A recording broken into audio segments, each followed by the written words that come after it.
Buat apa kita nak sokong peniaga asing? Ha? Baik kita sokong peniaga tempatan. Macam aku baik aku sokong peniaga tempatan ni, tanda terima kasih aku dengan negara ni. Buat apa aku nak sokong peniaga warga asing? Maaf, 1000 maaf tuan, cakap senang. Ikut peraturan, ada permit tahun 2024 ini, berapa orang yang permit tak jadi duit, hilang, siapa nak tanggung?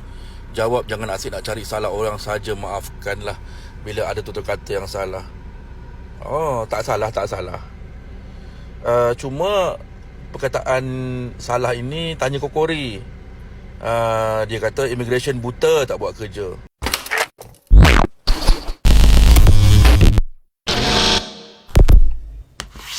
Hai, halo geng, assalamualaikum warahmatullahi wabarakatuh. Berjumpa kembali dengan saya Zainal Story. Sebelum video ini saya mulai, gimana kabarnya kalian semua? Semoga semua yang menonton video ini baik-baik saja, dimurahkan rezekinya, selalu berpikiran yang positif dan dijauhkan dari mara bahaya oleh Tuhan yang Maha Esa. Sudah beberapa lama, berbulan-bulan, sis kakak jantung pisang, seorang TKW Indonesia yang bekerja di Malaysia itu selalu memperjuangkan atau teringin menyatukan antara Indonesia dan Malaysia. Dan kali ini sangat-sangatlah terbongkar, geng. Nampak sangat terbongkarnya rencana dan tujuan sis kakak jantung pisang membuat VT ataupun membuat video-video di akun TikToknya tersebut. Dan semalam itu saya tengok di live-nya bersama Olanweh dan juga Borunaga. Orang-orang mengatakan itu tiga saudara yang membahas topik-topik antara Indonesia dan juga Malaysia. Tapi nggak usah berlama-lama, geng, langsung saja kita tunjukkan bersama-sama sebetulnya apa tujuannya sis kakak jantung pisang orang Indonesia yang mensupport Malaysia. Kita tengok saja live TikToknya. Ada aku semalam kan? Semalam tu ada lah aku tengok satu live sis ni buat hati juga aku tengok live sis ni. Betul memang sis ni cakap buat apa kita nak sokong peniaga asing? Baik kita sokong peniaga tempatan. Macam aku baik aku sokong peniaga tempatan ni, tanda terima kasih aku dengan negara ni. Buat apa aku nak sokong peniaga warga asing? Betul.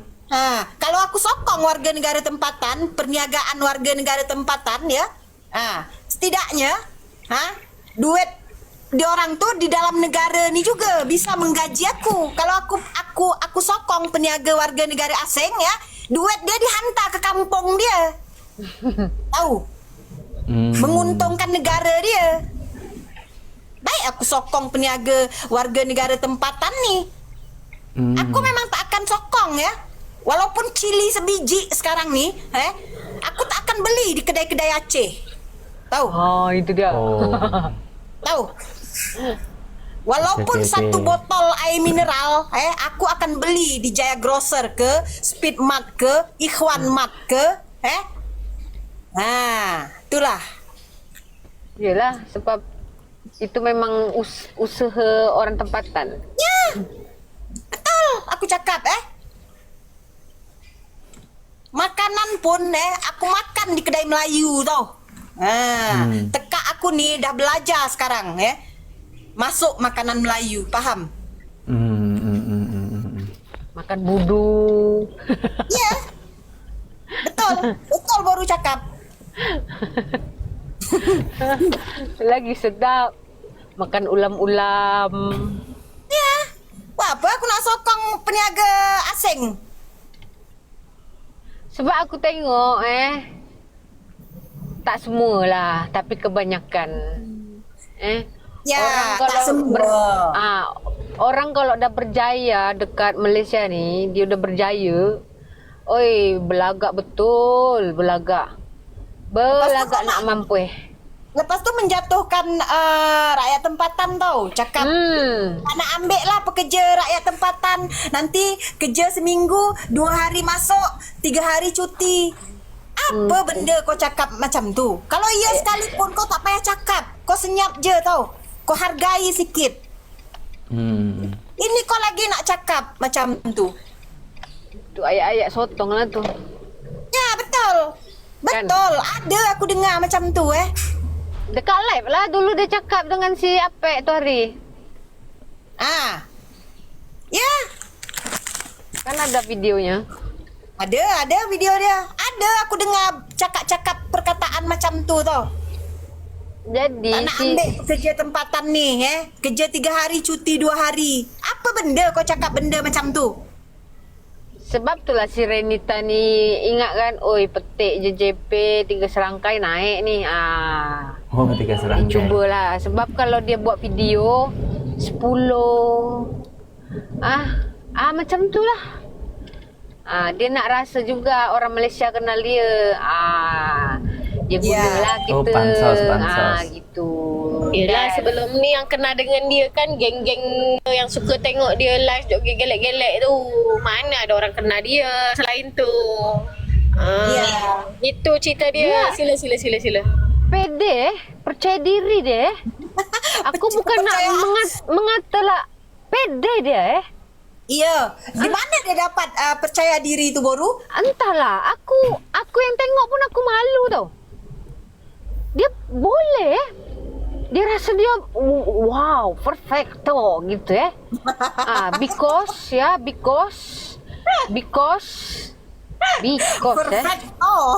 perfecto, mamma mia la jatos gitu. Tak, di mana dia beli percaya diri tu? Ni kata orang si Izatul cakap percaya diri dia tu dia beli di kedai Aceh. Aku nak beli jugalah kalau ada. Dia tergelek-gelek dengan sebenarnya JP, aku cakap JP body macam itu pun dia tak berani nak tunjukkan penuh tau. Ini kalau sudahlah. Entahlah aku tak boleh. Korang tengok bila dia buat gelek-gelek macam tu ya, jangan kita kecam lah. Kan kita pun tak kecam. Kita cakap okay, nice. Kita kena cakap very nice, sexy, 50. beautiful. 50 macam tu. Kena macam tu. Baru Olan, kita pun tak kecam. Dia nak bergelek ke, mungkin itu cara dia. Tapi kau tengok konten kita orang, kau jangan kecam lah. Ini cara kami. Tahu? Aku cara aku mengkritik Itulah, dah konten masing-masing konten kita masing-masing. Kalau kau rasa kau tak suka, kau scroll je. Kau scroll. Aku pun tak pernah jadi haters dalam video-video orang. Tak pernah aku. Video Kita banyak je lalu FYP kan, video-video dia orang macam ni macam tu. Kita scroll je lah, tak suka scroll. Paling kalau lucu aku rasa aku gelak. Tak pernah aku nak cakap kau ni tak sedar diri, tak malu. Tak pernah aku dalam komen video-video orang aku komen benda macam tu Lepas tu kau kenapa panas tengok konten aku? Jujur geng, sebetulnya saya pun juga nak teringin sangat masuk ke room dia orang. Tadi pun saya juga sempat nulis di kolom komentar ya. Tapi dia orang itu mungkin tengah sibuk cakap-cakap, jadi tak sempat lagi lah baca komentar saya.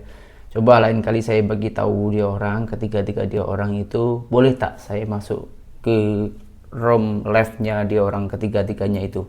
Sebab saya ada sedikit pertanyaan yang mau saya pertanyakan dan macam mana jawaban dia orang. Yang pertama itu, dan yang kedua itu sebetulnya daripada buat hal macam itu, kan itu hanya salah satu pihak.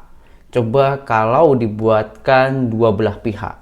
Tadi kan menyangkut pautkan dengan nama Renita, seorang wanita Indonesia yang menjadi TKW di Singapura dan juga si Kokori, membahas tentang pati pendatang asing tanpa izin di Malaysia. Biar fair gitu ya, biar adil. Ngomong masalah pati, kemarin itu si Kokori itu mencabar imigrasi Malaysia. Saat ini imigrasi itu betul-betul tegas, sangat-sangatlah tegas kepada pendatang asing yang tanpa izin, yang tanpa ada dokumen yang resmi lah maksudnya. Itu diberantas semua, disapu semua. Sebetulnya orang-orang Malaysia, majikan-majikan Malaysia mengasih pekerjaan seorang pendatang asing tanpa izin tersebut itu karena kasihan, geng, sebetulnya. Akan tetapi setelah dikasihani malahan berbuat hal-hal yang tidak diinginkan. Dan akhirnya diwakillah oleh Kokori yang mencabar imigrasi. Saat ini dibersihkan dan orang Indonesia itu di stop, tak boleh masuk Malaysia sampai saat ini, geng. Apa dampaknya, geng? Dampaknya ada salah satu seorang Indonesia yang bekerja ke Malaysia itu memohon-mohon dengan warga tempatan Malaysia yang bernama Rizal Muzaki. Macam mana permohonannya dan macam mana tanggapan si warga tempatan tersebut? Oke, langsung kita simak saja videonya. Maaf, 1000 maaf tuan, cakap senang. Ikut peraturan, ada permit tahun 2024 ini berapa orang yang permit tak jadi duit hilang, siapa nak tanggung? Jawab, jangan asyik nak cari salah orang saja, maafkanlah bila ada tutur kata yang salah. Oh, tak salah. Cuma perkataan salah ini tanya Kokori. Dia kata immigration buta, tak buat kerja. Dia kata immigration tak nampak orang Indonesia lalu lalang depan mata. Ni komen banyak yang aku dapat lah. Berkenaan dengan permit, aku tak pasti, tapi tidak ada pengambilan pekerja lagi selepas 2024. Kita ada kelebihan pekerja asing dari dalam negara. Jadi tak pastilah, mungkin dalam artikel sahajalah. Tapi tak apalah, aku nak jawab kalau ada pun kita tak adakan lah. Kita minta kerajaan Malaysia hentikan semua. Kerana kita ada orang Indonesia yang begitu bangga dengan negaranya dan membodohkan negara Malaysia. Dan Kokori ni adalah orang yang setiap hari menghina negara Malaysia. Tu ada dia punya handle KKRI888. Ada tadi yang komen macam-macam lah. Aku dapat terima WhatsApp lah, komen, mesej dalam DM aku. Sedih lah, tapi tak boleh buat apa-apa. Semalam aku ada buat satu video tapi dah dipadamkan oleh TikTok berkenaan dengan Kokori yang cuba mengaitkan tentang peperangan dengan Indonesia, minta tolong dengan Malaysia minta tolong dengan Indonesia. Aku ulas nanti kena lagi, tak apalah, biarlah. Ini sampah ni tak tahu apa-apa pun. Ini kan. Jadi kepada semua orang Indonesia yang sedang menghadapi masalah, korang kena balik cari Kokori. Selagi dia tidak berhenti dengan kawan-kawan dia bercakap tentang Malaysia setiap hari, kerana mereka berfikir mereka berada di Indonesia dan tak boleh diusik, maka orang Indonesia di sini bermasalah. Aku cakap banyak kali kan. Jadi orang-orang dia yang bergaduh dengan orang dia, sama ada dia bergaduh dengan 3 serangkai ke apa ke, bukan masalah kita. Masalah Malaysia hari ni ialah orang Indonesia menghina Malaysia setiap hari kerana alasannya ialah mereka nak lawan dengan 3 serangkai. Itu bukan masalah kita. Indonesia hina Indonesia, yang jadi mangsa ialah Malaysia. Jadi hari ni kita minta kerajaan bertindak tegas, ambil semua pekerja Indonesia pulangkan. Tadi ada komen juga dekat aku, kata mesej tempat-tempat sekian-sekian banyak Bangla. Aku kata apa, Bangla nombor 3. Dulu Bangla, kita risau Bangla banyak sangat, kita kacau Bangla. Tapi Indonesia ni jadi gila. Hari-hari macam Kokori ni, gambar pun ada ni. Ni bukan bully ya. TikTok ini bukan pembulian, ini penjelasan. Berapa kali TikTok padamkan aku punya posting ataupun konten kerana dianggap pembulian. Ini tidak pembulian, ini penjelasan. Kerana mungkin Indonesia tak ada undang-undang, dia tidak boleh memadamkan TikTok yang menghina, membuli ataupun membuat perkara tak elok di dalam TikTok. Tapi di Malaysia kita ada SKMM. Susah nak buat kerja kan. Jadi ini adalah penjelasan kepada semua orang Indonesia untuk balik ke tempat asal. Cari Kokori, tanya dia, kerja kosong yang dia cakap tu kat mana ada. Dia kata Taiwan banyak lah, Jepun banyak lah, dekat Korea banyak lah. Pergilah kerja Singapura ke mana, jangan datang Malaysia. Sebab kita bukan resis. Kita bukan benci. Kita rasa tak kena bila orang Indonesia hari ni, yang di dalam Malaysia ni, tak menghormati kita di sini. Dia kata, bang, kita hormat sama orang Malaysia. Mana ada? Kau tengok dekat TikTok. Kau tengok dekat TikTok, YouTube semua. Kau tengok ni Kokori ni, setiap hari ni kau pergi dekat posting dekat dia punya TikTok, kau tengok setiap hari dia buat apa. Jadi dah terlambat lah mungkin. Operasi setiap hari akan berlaku dan semakin lama semakin besar. Korang nak bagi anak bini makan kan? Korang nak sekolahkan anak kan? Betul. Korang nak ada duit kan?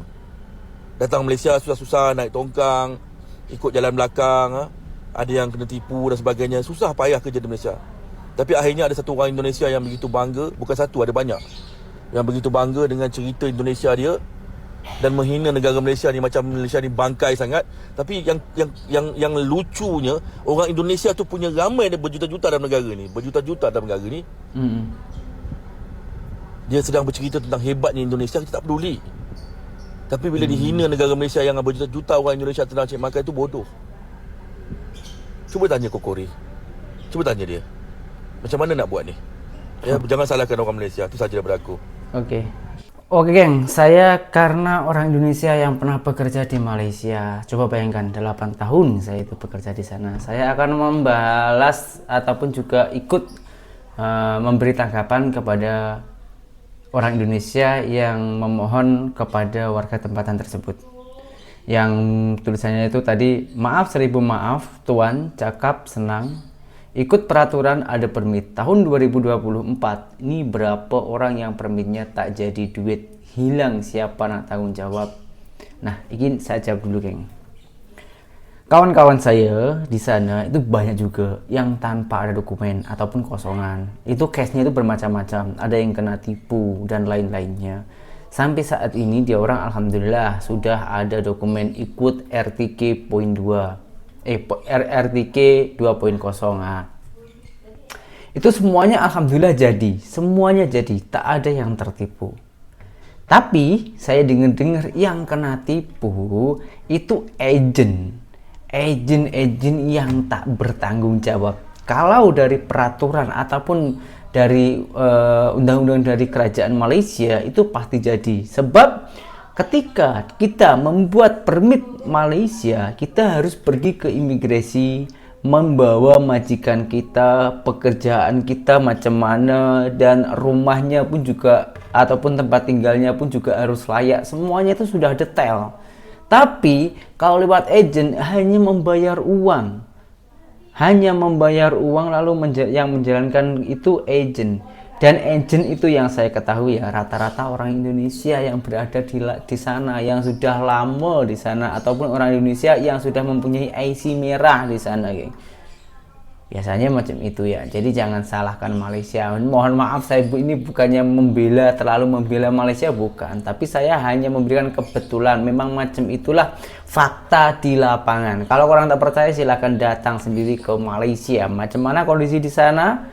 Dan macam mana orang-orang kita Indonesia yang tengah bekerja di sana, geng, setengah mati, geng, untuk memenuhi kebutuhan keluarga, untuk sekolahkan anak, menghidupi emak, bapak, mertua, untuk membesarkan bisnisnya. Ada juga yang untuk membayar hutang, jauh-jauh dari Indonesia pergi ke Malaysia. Hanya dengan satu orang, si Kokori ini, lalu semuanya itu berantakan. Bahkan orang-orang Indonesia di sana itu macam menjadi buronan saat ini yang tanpa ada dokumen. Jadi saran saya ya geng, kalau kita buat konten boleh, tapi jangan sampai merendahkan ataupun menyakiti orang lain. Ya setidaknya itu jangan sampai konten kita ini berdampak kepada orang lain gitu loh. Gak apa-apa, kalian itu buat konten seakan-akan sensitif, tapi itu mengedukasi, tapi itu membangun, is okay, itu bagus. Karena hal-hal yang macam itu yang harus kita bangun, bukan hanya selalu mengunggulkan yang baik-baik saja, yang kurang baik juga kita naikkan. Macam pembangunan Pembangunan di Indonesia sini ada yang kaya, ada yang bagus, tapi ada juga yang pelosok yang belum dibangun. Nah, yang belum dibangun itulah kita naikkan biar dilihat oleh pemerintahan. Begitupun dengan Indonesia juga Malaysia. Macam itu. Jadi niat-niatnya para kreator-kreator, YouTuber, TikToker Indonesia yang membahas tentang Malaysia, sebenarnya semua tujuannya itu bukannya untuk menjatuhkan ataupun menjelekkan atau bahkan mohon maaf menghina, bukan. Tujuannya itu. Jadi korang jangan salah paham ya. Dan kalau kalian itu mempunyai media nak buat konten, pikir 2 kali dulu. Berdampak tak macam itu. Kasihan orang-orang yang tengah bekerja di sana, geng. Dan lagi-lagi Malaysia yang disalahkan. Oke, semoga dengan semua video yang saya tayangkan ini ada manfaatnya dan berjumpa kembali di video saya yang selanjutnya. Saya Jainal Story, seorang mantan TKI Malaysia. Salam TKI sukses. Assalamualaikum warahmatullahi wabarakatuh. Bye-bye.